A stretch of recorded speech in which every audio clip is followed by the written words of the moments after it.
në NATO. Për Kosovën, antarësimi i Shqipërisë në Bashkimin Evropian do të ishte përveç tjerash edhe një inspirim, por edhe një shans i madh përfitues në aspiratën tonë euro-integruese.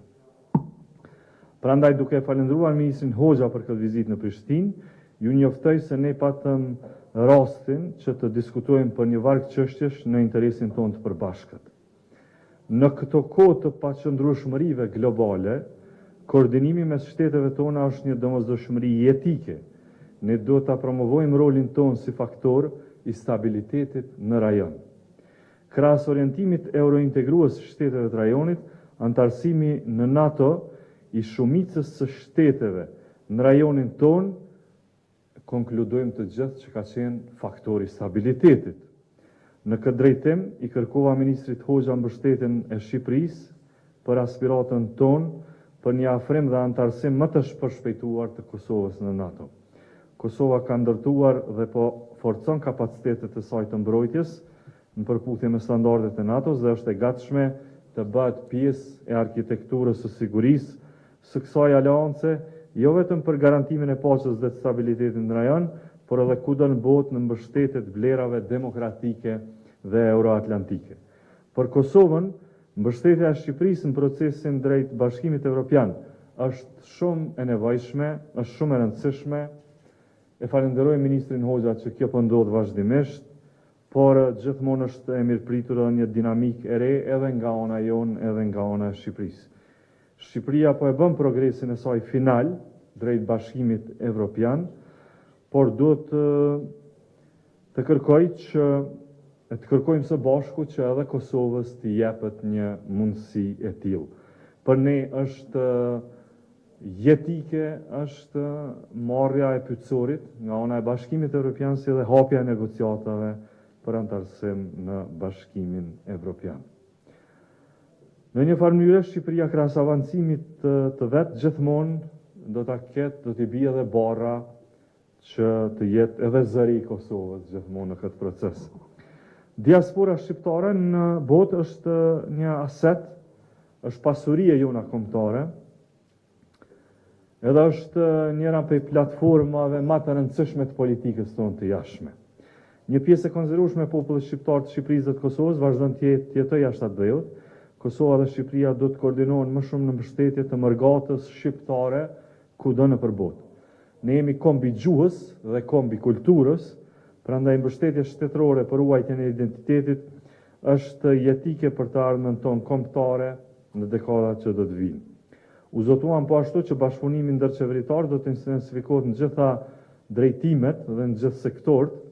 Ekonomitë tona po integrohen gjithnjë më shumë, ato gjithnjë më tepër po bëhen si një ekonomi kombëtare.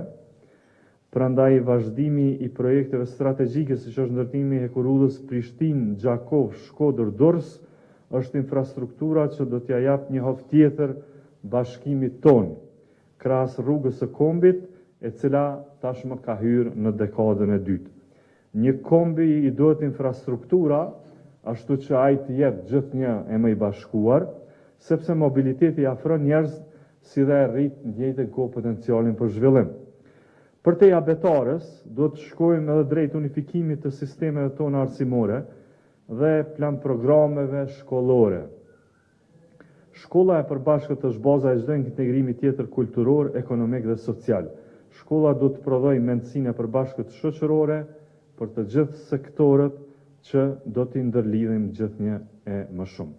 I dashur vëlla, Ferit, të falenderoj edhe një herë për këtë vizitë, e cila është historike në kuptimin që është e para juaja në këtë kapacitet, si dhe për mbështetjen e vazhdueshme të Kosovës nga ana e Republikës së Shqipërisë. Je gjithmonë i mirëseardhur. Shumë faleminderit i dashur zëvendësky ministër i parë dhe ministër për punët e jashtme dhe diasporës, i dashur Glauk. Ky është një moment i veçantë, madje unik për mua. Si diplomat i Republikës së Shqipërisë, Kosova ka qenë pjesë e pandare të ryezës time gjatë çdo dite në 36 vitet karrierës time diplomatike. Në detyrën që mbaj sot, kjo përgjegjësi dhe ky përkushtim bëhen veçse më të dukshëm. Prandaj ndihem thellësisht i emocionuar të jem në Prishtinë në këtë vizitë të parë zyrtare në Kosovë, në detyrën e Ministrit për Evropën dhe Punë të Jashtme të Republikës së Shqipërisë, një privilegj i shumëfisht dhe me domethënie të veçantë.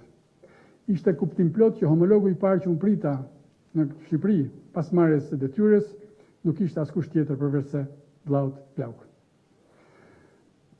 Prandaj duhet të falenderoj shumë përzemërsisht për mikpritjen e ngrohtë, si dhe për komunikimin e ngushtë e vllazëror që kemi ndërtuar bashkë që kurse u takuam për herë të parë. Pajtohem me gjithçka që tha ministri për sa i përket bisedimeve, planeve, koordinimit, dëshirës së mirë për të avancuar bashkë drejt objektivave të përbashkëta. Dhe diskutimet që patëm sot ishin përmbajtësore, të hapura, të sinqerta dhe vllazore, sepse vetëm ashtu mund të jenë diskutimet mes nesh. Dhe jam këtu për të identifikuar dhe thelluar më tej marrëdhënien tonë strategjike, e cila ka në themel historinë e pandashme, të sotmen e ndërlidhur dhe të ardhmen e përbashkët të kombit shqiptar në dyant e kufirit, përmes të ardhmës së përbashkët evropiane dhe euroatlantike.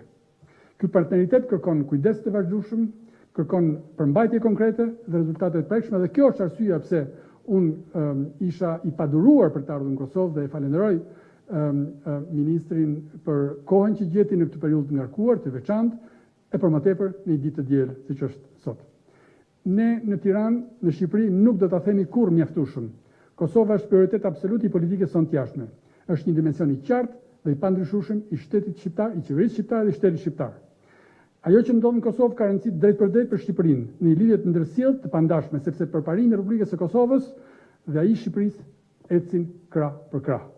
Çdo dhimbje e Kosovës ndihet në Shqipëri, ashtu si çdo arritje e Kosovës festohet edhe në Shqipëri.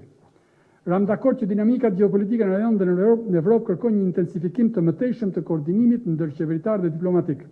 U angazhuam për përgatitjet e takimeve të radhës, takime ministrore apo dhe më lartë si do të jetë më e nevojshme, për aktivizimin më funksional të sekretariatit koordinues të mbledhjeve të përbashkëta që kemi bërë në përcaktimin e qartë të fushave ku duhet të bëjmë më shumë më shpejt apo të përshpejtojmë. Bashkëpunimi ynë duhet të përkthehet më shumë lehtësi dhe më pak burokraci, më shumë zhdërvjellësi, zbatimi dhe koordinimi në projekte konkrete e të cilat kanë impakt për qytetarët. Në këtë kuadër diskutuam për rritjen e koordinimit mes ministrive tona të jashtme në të gjitha nivelet strukturore, diplomatike, përfshirë dhe përfaqësitë përkatëse diplomatike. Pas 18 vitesh, realiteti ka dëshmuar bindshëm se pavarësia e Kosovës është përkthyer në një sukses për qytetarët e saj, si për paqen dhe qëndrueshmërinë në rajonin e Ballkanit Perëndimor. Republika e Kosovës është sot një shembull domethënës i ndërtimit të institucioneve demokratike, të një shoqërie të hapur e të barabartë ku të drejtat e liritë e qytetarëve mbrohen në përputhje me standardet më të mira, më të larta evropiane. Qytetarët e Kosovës, qofshin ata shqiptar, serb apo të tjerë, jetojnë në një vend me më shumë liri, me më shumë siguri dhe më shumë perspektivë për të ardhmen. Kjo është një arritje që meriton njohje e mbështetjes të mëtejshme nga komuniteti ndërkombëtar. I ftoj të gjithë, miqtë e mbështetësit e Kosovës, por edhe skeptikët, brenda dhe jashtë rajonit, të kuptojnë se integrimi i Kosovës në organizatën ndërkombëtare është në interesin e drejt për drejt të gjithë qytetarëve të saj, përfshirë komunitetet pakic. Për këtë arsye, antarësimi i vonuar tashmë i Kosovës në Këshillin e Evropës do të jetë një zhvillim pozitiv për të gjithë qytetarët e vendit. Kjo organizatë ofron mekanizmat më të avancuar për mbrojtjen e drejtave të njerëzit, të drejtave të pakicave dhe standardeve demokratike. Në të njëjtën frymë, antarësimi i Kosovës në UNESCO do të kontribuonte në mbrojtjen dhe promovimin më të mirë të dashurisë së saj kulturore, atë shpirtërore të gjithë territorin e vendit, pa dallim nëse ajo përket traditës shqiptare, serbe apo komuniteteve të tjera. Me Kosovën e lirë dhe demokratike, Ballkani Perëndimor është sot më paqësor, më zhvilluar, më bashkëpunues, më i lidhur me Evropën dhe konsolidimi i pozitës ndërkombëtare të Kosovës është në interes të një rajoni më të qëndrueshëm dhe më të integruar evropian. Shqipëria do të vazhdojë të jetë plotësisht e angazhuar në këtë drejtim. Integrimi evropian, siç e përmendë i dashur Glauk, përbën ankorimin strategjik në një hapësirë vlerash, sigurie dhe stabiliteti. E përgëzova ministrin Konjufsa për zhvillimet inkurajuese në kuadër të planit të rritjes, për organizimin e ekipit negociator të Kosovës në Bashkimin Evropian dhe e sigurova përgatishmërinë tonë për ndihmë dhe për të ndarë çdo eksperiencë të Shqipërisë që është e vlefshme në këtë drejtim. Në këtë frymë, pranimi i aplikimit të Kosovës për të marrë statusin e vendit kandidat nuk është dhuratë, është mundësi, sepse përkthehet në përshpejtim të reformave dhe vlera demokratike, është investim për të ardhmen e përbashkët. Në këtë kuadër duhet parë dhe dialogu për normalizimin e marrëdhënieve me Serbinë. Ne mendojmë se dialogu i lehtësuar nga Bashkimi Evropian është rruga e dur drejt një zgjidhje të qëndrueshme dhe konsolidimit të paqes afatgjatë mes dy vendeve fqinj. Ndryshimet gjeopolitike dhe paparashikueshmëria, siç e përmendë, në rritje na ftojnë për një qasje sa më proaktive për të kthyer kohën që kalon nga kosto në përfitim. Një Kosovë me më shumë miq, e gjithë pranuar dhe e mirë integruar në strukturat euroatlantike do të jetë edhe më e fortë, dhe më e sigurt, dhe më e zhvilluar, edhe më e begat. Diskutuam për thjellimin e bashkëpunimit në fushën e sigurisë dhe mbrojtjes, rritjen e ndërveprueshmërisë dhe mbështetjen që Shqipëria jep dhe do vazhdojë të japë në kohët e NATO-s për afrimin institucional të Kosovës në strukturat euroatlantike. Prania e NATO-s në Kosovë dhe roli i KFOR-it mbeten faktor kryq stabiliteti, sepse pa një Kosovë të sigurt nuk mund të ketë as rajon as Evropë të sigurt. Shqipëria nuk do të pranojë e as nuk do të tolerojë ndonjëherë cënimin e sigurisë së qytetarëve dhe institucioneve të Kosovës dhe të jetë gjithmonë në krah të Kosovës. Drejtësisë dhe llogaridhënies përballë çdo akti apo individi që përbën kërcënim ndaj saj. Sulmin në Banjska dhe në kanalin Iber-Lepenc nuk mund të harrohen dhe llogaridhënia duhet të jetë e plotë. Kam ardhur këtu sot për të transmetuar dhe për të theksuar qartë atë që ka thënë kryeministri Rama, kush prek Kosovën, prek Shqipërinë. Ram dakord se lidhjet infrastrukturore dhe energjetike janë thelbësore për rritjen e ndërlidhjes dhe konkurrshmërisë në rajon. Hekurudha Durrës-Prishtinë, ose siç e quajmë ne nga Tirana, Hekurudha Kuqezi, zhvillimi i porteve, bashkëpunimi energjetik dhe korridore transportit nuk janë thjesht projekte zhvillimi. Janë investime strategjike me ndikim të drejtpërdrejtë në thëllimin e integrimit ekonomik dhe përmirësimin e mirëqenies së qytetarëve tanë. Diskutuam për situatën në rajon dhe diasporën tonë. Mbrojtja dhe afirmimi të drejtave të shqiptarëve në rajon, veçanërisht në luginën e Peshevës, mbetet një çështje që kërkon koordinim e bashkërendim të vazhduar me shnesh dhe ne jemi absolutisht të gatshëm ta përmirësojmë në mënyrë përmbajtësore. Ram dakord se diaspora përfaqëson një potencial të padiskutueshëm zhvillimi, ndikimi dhe rjetizimi. Do të forcojmë projektet e përbashkëta në arsim, kulturë dhe diplomaci publike, duke trajtuar diasporën si një urë të fuqishme lidhëse, si të atyre me adheun, ashtu edhe mes vendeve tona. Dua të shpreh minjorën time të thellë për të gjithë bashkëbiseduesit institucional dhe politik, presidentën në detyrë, kryeministrin, si dhe takimet e tjera që do kem gjatë ditës, të cilët gjeten kohë për të takuar, edhe pse në një periudhë fushatës zgjedhore dhe madje, siç e thash, në një ditë pushimi. E lexoj këtë si një mesazh të qartë se për ne, interesat strategjike dhe marrëdhëniet tona mbetet një prioritet i pandryshueshëm në çdo ditë, në çdo kohë, në çdo orë. Së fundmi, uroj zhvillimin e suksesshëm të zgjedhjeve dhe shpresën që procesi i formimit të institucioneve të reja, që do të burojnë nga vullneti i lirë i qytetarëve të Kosovës, të përmbyllet me sukses. Çdo formë presioni apo ndërhyrje është e papranueshme dhe bie ndesh me parimet demokratike, për më tepër kur vjen nga jashtë vendit. Respektimi i sovranitetit, i proceseve demokratike dhe i drejtës qytetarëve për të votuar të lirë dhe pa ndikime mbeten një parakusht themelor për çdo shoqëri demokratike. Është veçanërisht thelbësore që të sigurohet bashkëpunimi i nevojshëm për garantimin e stabilitetit institucional dhe për qëndrimin e energjive politike, institucionale dhe shoqërore në realizimin e prioriteteve madhore të vendit. Kjo është ajo që dëshiron Shqipëria, por është gjithashtu edhe ajo që presin partnerët, mbështetësit dhe miqtë e shumtë të Kosovës. Edhe një herë, i dashur Glauk, shumë faleminderit për pritjen, shumë faleminderit për bisedimet që patëm dhe mbi të gjitha për marrëdhënien e ngushtë dhe koordinimin e pandërprerë që kemi në interes të dy vendeve tona, të qytetarëve tanë dhe të përbashkëtës kombëtare. Faleminderit. Atëherë nëse kemi pyetje nga mediat, e kemi ty. Faleminderit. Besnik Tahiri, Klan Kosova, kam një pyetje për juve, Ministër Hoxha, lidhur me një zhvillim që nuk është fort i përshtatshëm në raportet ndërrajonale. Në Malin e Zi është marrë një iniciativë nga parti pro-serbe për çnjohjen e Republikës së Kosovës nga Mali i Zi. Është votuar në një komunë të Vockël dhe ajo partia pro-serbe ka qëllim që ta bëjë edhe në nivel nacional në Malin e Zi. Cili është qëndrimi zyrtar i shtetit shqiptar dhe juve po ashtu për këtë çështje?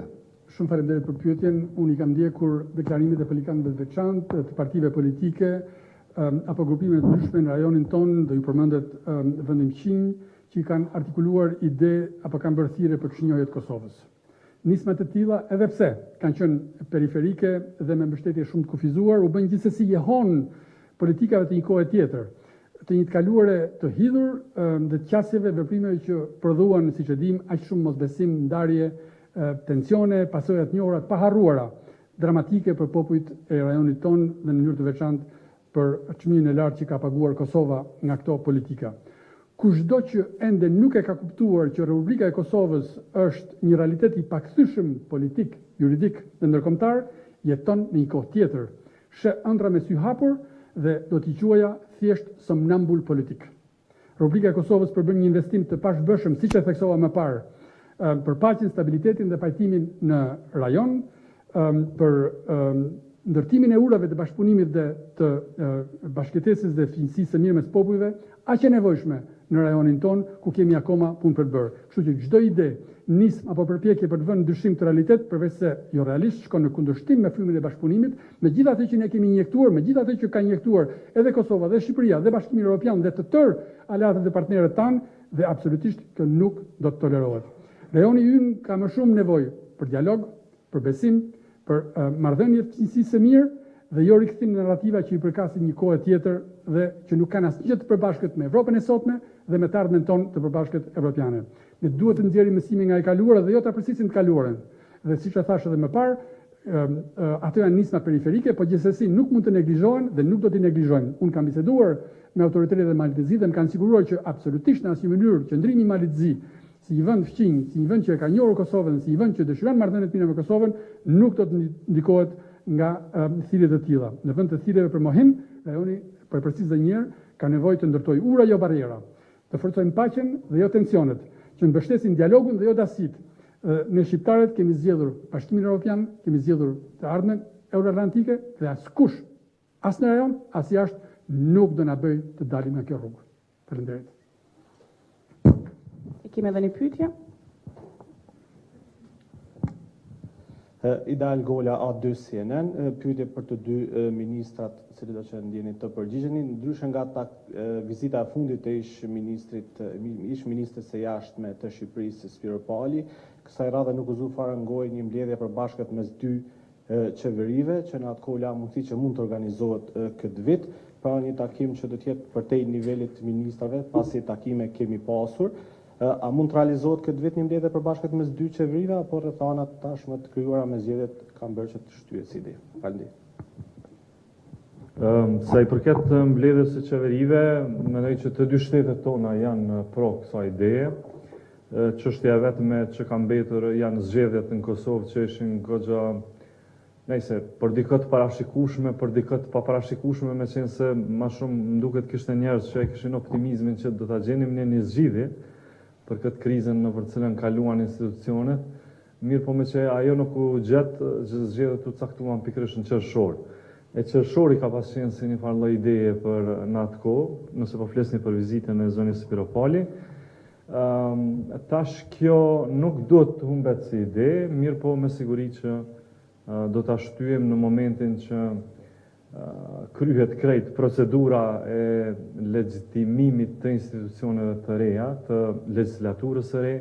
Legislatura e re pritet ta nxjerrë qeverinë e re dhe pastaj të ecim tutje, por kjo nënkupton që korriku dhe gushti pastaj nuk do të jenë aty, e të shohim pastaj shtatori dhe dhjetori nëse do të mund të jenë muajt përshtatshëm për mbajtjen e mbledhjes së qeverive. Shumë shkurt pajtohem me gjithçka që tha ministri. Ne kemi bërë një numër mbledhjesh, kemi ndëshkuar një numër marrëveshjes, kemi bërë dhe jemi duke bërë një shqyrtim analitik të marrëveshjeve që kemi ndëshkuar për të parë se si po i zbatojmë dhe çfarë impakti kanë ato mbi qytetarët në Kosovë dhe në Shqipëri. Pasi nuk ka dyshim që ato kanë forcuar kuadrin juridik të marrëdhënieve tona, por do të shohim edhe se si ato ndryshojnë përditësinë, sepse në fund të fundit marrëveshjet bëhen për të sjellë zhvillim dhe për të përmirësuar jetën e qytetarëve në Kosovë dhe në Shqipëri. Nuk ka shumë rëndësi se kur do bëhet në mënyrë të padiskutueshme, është një mekanizëm i konsoliduar tashmë. Natyrisht që ne do presim zhvillimin e zgjedhjeve, konstituimin e institucioneve siç e përmendi ministri, dhe në momentin më të parë që të dy qeveritë janë gati, sepse janë takime që përgatiten, do të jemi shumë të lumtur të vazhdojmë me këtë mekanizëm që ka treguar vetëm që është absolutisht një element dhe mekanizëm shumë i rëndësishëm për të forcuar marrëdhëniet mes dy vendeve, por nuk ka një pikë dyshimi që qoftë me këtë mekanizëm apo me të tjerë, qoftë me mbledhjen e me qeveri apo mes ministrave të veçantë për të avancuar në aspektet e veçantë, ky është diçka që është krejt e natyrshme dhe vetëm mund vi duke rritur u forcuar. Atëherë duke ju falenduar për pjesëmarrje, ju njoftoj se të dy ministra do të bëjnë nderime tek memoriali Heroina, cilin gjithashtu mund ta ndiqni. Bashk u takofshim në takime tjera.